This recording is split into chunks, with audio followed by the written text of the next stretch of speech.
Okay, for Stephanie. Stephanie. All right, so today Jennifer Hibbert is going to be our speaker. And I actually attended her club meeting a couple of months ago, right after the height of the pandemic. She presented this really great program on mental health during the pandemic. Jennifer is a Rotarian. She has been a Rotarian since 2014. She's in the Gwinnett County Club, and she has really been showing service above self by going around to different clubs and giving this presentation. So thank you, Jennifer, for being with us today. So that you know what she does during her daytime job. She's a licensed professional counselor with Viewpoint Health, and she's been there for 18 years in a variety of roles, including clinician, clinical director, and for the past 7 years, serving as the CEO. In the community, Jennifer serves on board of directors for the Gwinnett Coalition of Health and Human Services, the Steering Committee for Leadership Gwinnett, and is the immediate past president and member of the Rotary Club of Gwinnett County. Originally from Texas, where she earned her master's degree in professional counseling from Southwest Texas State University and a bachelor's degree in psychology from the University of Texas in Austin. Took them horns, huh? All right, so if we can all give our undivided attention to Jennifer Hibbert for her great presentation. Hi there, good afternoon. It's great to be with you all today. Can everybody hear me okay? Yes. Great, and I think I can see the TV in the room, but you can see my presentation as well. So thank you so much for that introduction. It's great to always visit another Rotary Club and celebrate your successes. As an immediate past president myself, last year I was president when COVID hit and we had to shut down and start going virtual, and we're still trying to hand out all of our awards from last year too. So it's been a strange couple, it's been a strange. Stephanie asked if I would share with you some information about mental wellness during a pandemic. So I've got some slides here. I have also shared this presentation with Stephanie so that if anybody is interested in receiving the presentation afterwards, just let her know. She can share it out with the club. A lot of the information in here, I've referenced other links. So I've got a research article, or I have some other resources. So they're all clickable links that you can use. So just to go ahead and get us started, and please feel free to use the chat, or if you're in the room, I'll save some time at the end and I'll be happy to answer any questions. So to get us started here, I just wanted to remind everybody that prudence and caution are strengths in a pandemic.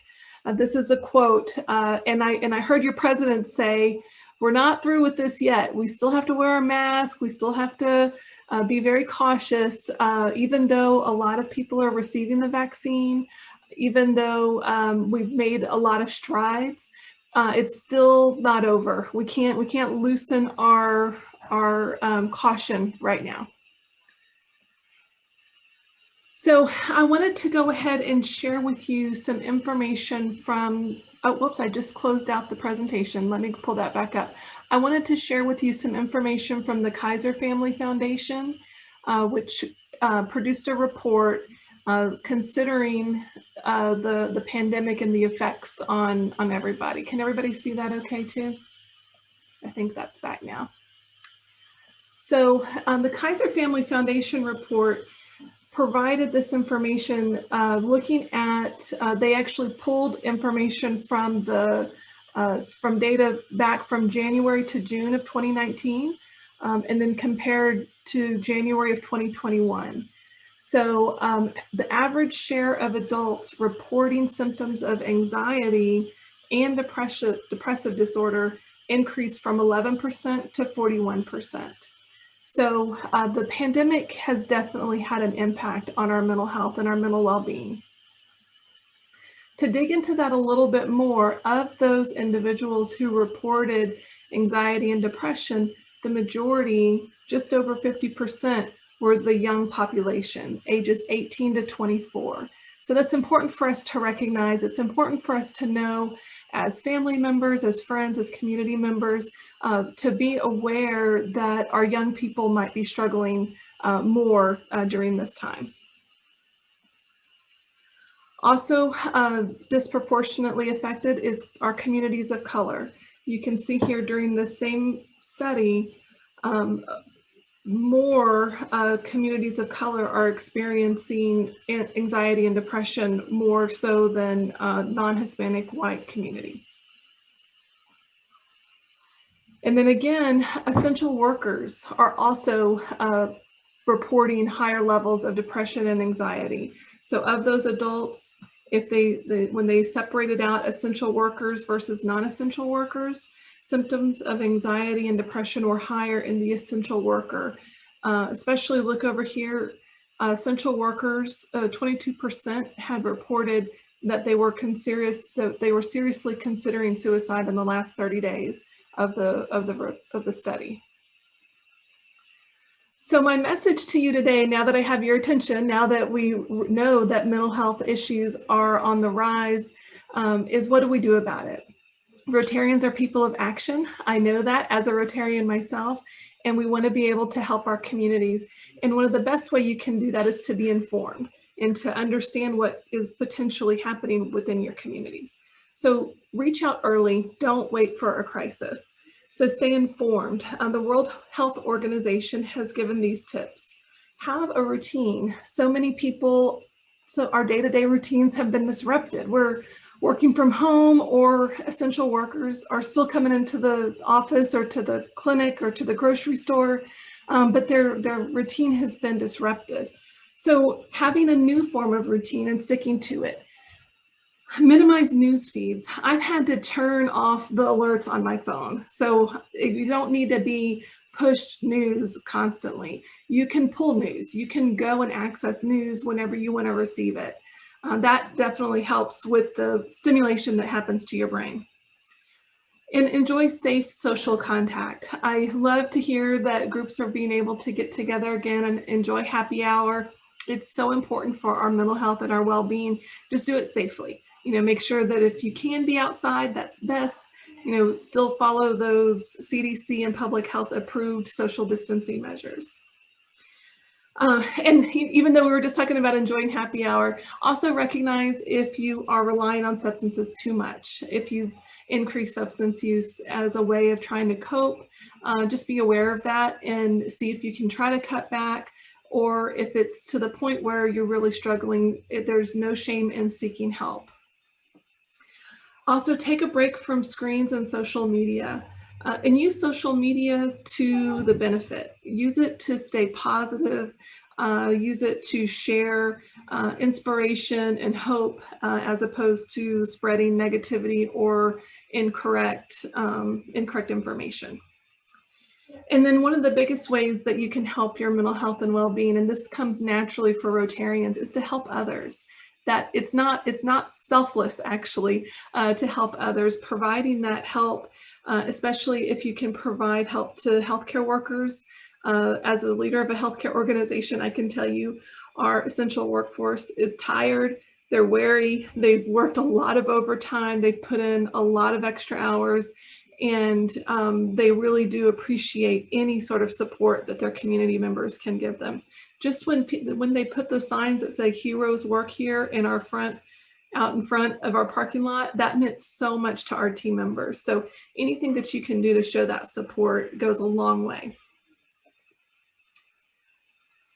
Next item here, here, I need to click here.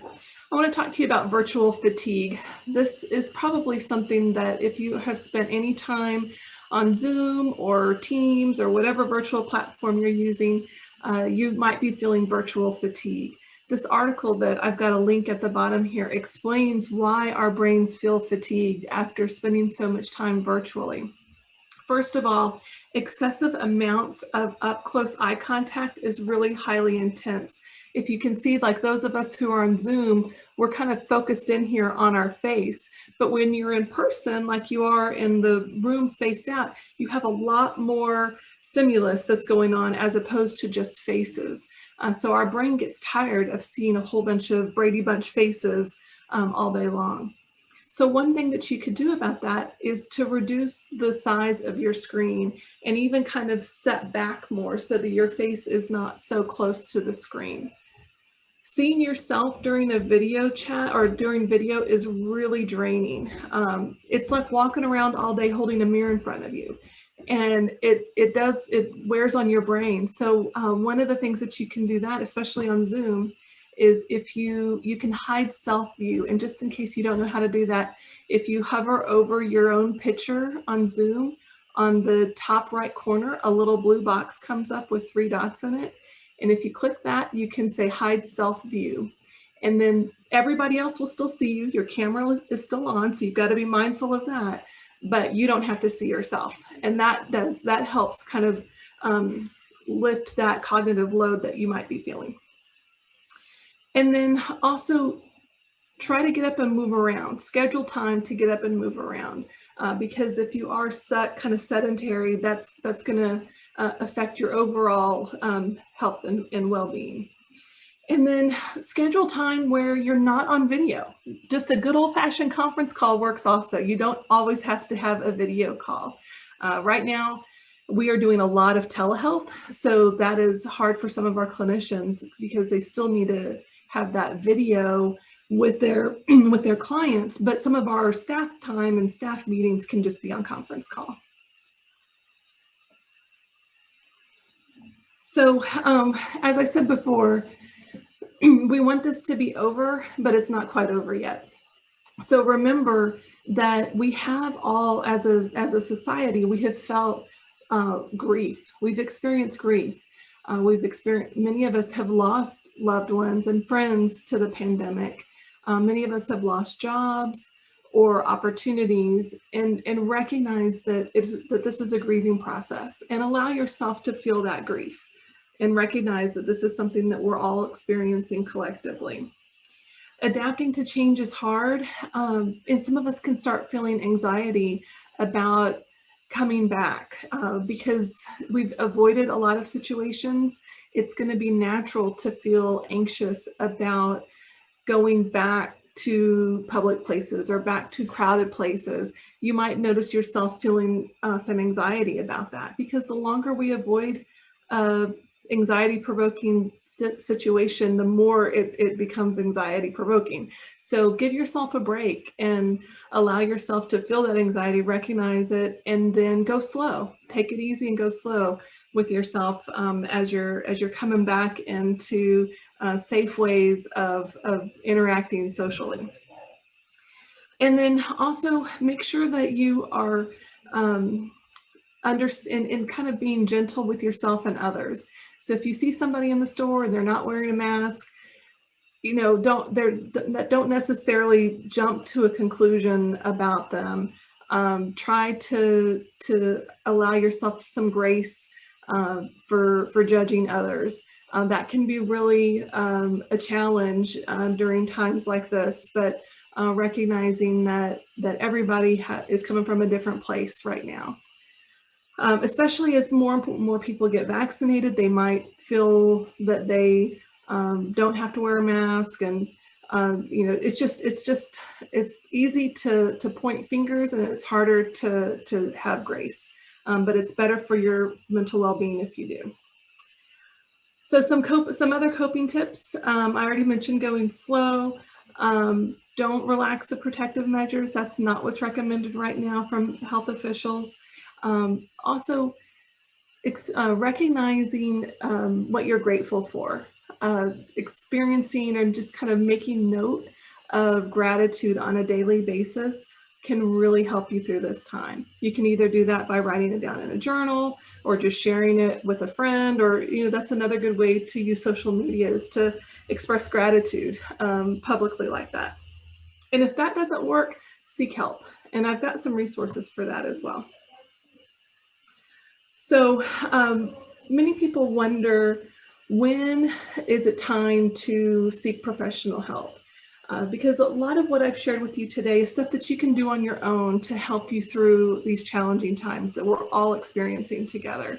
But for some people, they're going to need more of an intervention to help them through this time. And there's no shame in that. One of the things, one of the biggest challenges of a mental health professional's job is to combat stigma associated with seeking help. And really, that is still a big concern because 60% of people that need or would benefit from help never actually seek help, but help is readily available. So when to act is when sadness or anxiety, feelings of hopelessness are becoming a daily event that are interfering with your ability to take care of yourself and with your, and it's really interfering with your day-to-day activities. Maybe you're missing work, maybe you're not able to prepare your food or your food for your family. Whenever you're not kind of taking care of your own roles and duties because you're feeling these symptoms, then that's probably time when you need to go ahead and seek some help. Also recognize that the high risk groups are the ones that I mentioned earlier, the young adult population, 18 to 24 years old, the communities of color, essential workers, and another term that I'm going to use here that you'll start probably hearing more about is unpaid caregivers. Many people were put into a caregiver role unexpectedly during this pandemic. And that population of people really are struggling as well. So these are some local resources, and I know you all are in Barrow County. So Viewpoint Health serves Gwinnett, Rockdale, and Newton counties. The sister agency for Viewpoint Health that's in your area is called Advantage Behavioral Health, and they provide all the same services that Viewpoint does, but it's right there in your own county. But you can also access other services from around the state by accessing these numbers. So there's a 1-800 number that serves the entire state. And if Stephanie shares this with you, these are also clickable links. You just click on that and it'll take you to their website. There's also a suicide prevention hotline. And then these resources over here, Mental Health America of Georgia and NAMI, also provide great resources. Even if you might not be seeking treatment right away, they might help you with some screening tools to see if maybe what you're experiencing or what your family members experiencing might warrant needing to talk to somebody. But there's some great kind of self-help and other resources there as well. And this is just because this is brand new and telehealth is really now widely used because of the pandemics, because it's a way to access care and treatment in a very safe way without having to leave your couch. You can access therapy really easily. I went on ahead and provided, this was just my own little internet research where I got the top 5 online therapy resources that are out there. And this is just, I'm not endorsing any of these. I'm just saying these are the ones that are out there. BetterHelp, Talkspace, Regain, Faithful Counseling, which is a faith-based counseling service, and then onlinetherapy.com. These were the 5 top-rated online or virtual therapy platforms. They all take private insurance. Many private insurers right now are not charging a copay for the person, for the client. So the therapist is getting to bill insurance, but the client is not having to pay a copay right now. So it's very accessible, it's really affordable. And like I said, Viewpoint Health and Advantage Behavioral Health are also both providing telehealth services as well. I just have a couple more slides and then I'll pause and take any questions from the room or online. So Rotarians are people of action, as I said before, and I didn't want to leave you without some tools in case you feel inspired to help out in your community. This Free Your Feels toolkit, again, this is a clickable link. This is a new toolkit to the state of Georgia that is actually recommended by the governor's Behavioral Health Reform and Innovation Commission that was established a couple years ago. This commission has taken a deep look into our state's behavioral health services, and this Free Your Feels toolkit is really focused on the adolescent and young adult population.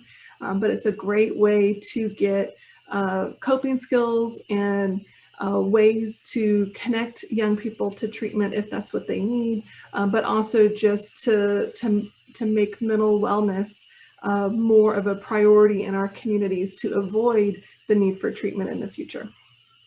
And then the next resource on here is called Mental Health First Aid. That is a course that anybody can take. You do not need to be a behavioral health professional to take this course. It is, it's just like taking first aid or CPR.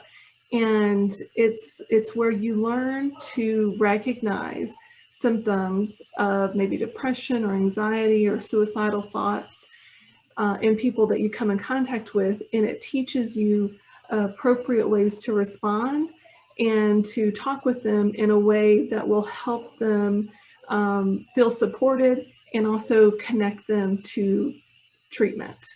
So it's a lot of times you can get the course for free depending on who's offering it. I believe it's about an 8-hour course, so it takes a day, but it is a really good training course for anybody who would like to do that. And again, this is a clickable link to get you access to that training. So I'm going to leave you today with a quote from Fred Rogers, because this just really feels like where we are right now in the trajectory of this pandemic. Often when you think you're at the end of something, you're at the beginning of something else. And I really feel like that's where we are right now. This is, we're shifting gears, and we will need to be prepared for what comes next. We're not just going to flip a switch and all of a sudden it's going to feel like February of 2020. We're gonna have a different course from here on out, and we need to be ready for that. All right, I will stop there and take some questions. Jennifer, I guess to end it on a high note as well, can you tell me something positive that's come out for the past year for you? Yeah, absolutely. Well, first of all, as a clinician, I was really concerned about telehealth. Prior to March, I thought, telehealth is kind of a last resort. We need to have people in with us. But so many people have taken to telehealth that really they are opening up more. They're utilizing the service. They've got better access. They're not missing their appointments. They don't have to worry about transportation. It's really, we're able to intervene earlier as well as more often. And people are really responding well and getting better faster because of the ease of access of the service. Excellent. Susan, you had a question? I have a copy of it. I've got, she sent it to me. Any other questions? Well, Jennifer, each week we donate a book. Different clubs do different things. We donate a book on behalf of the Winder Public Library on your behalf, and you, we'll get you to sign it. We get the chance. Says Jennifer Hibbert inside. On account of the gum. So that will be your book when you go to the Winder Library. Great. Let's give Jennifer a big Great. round of I love applause. it.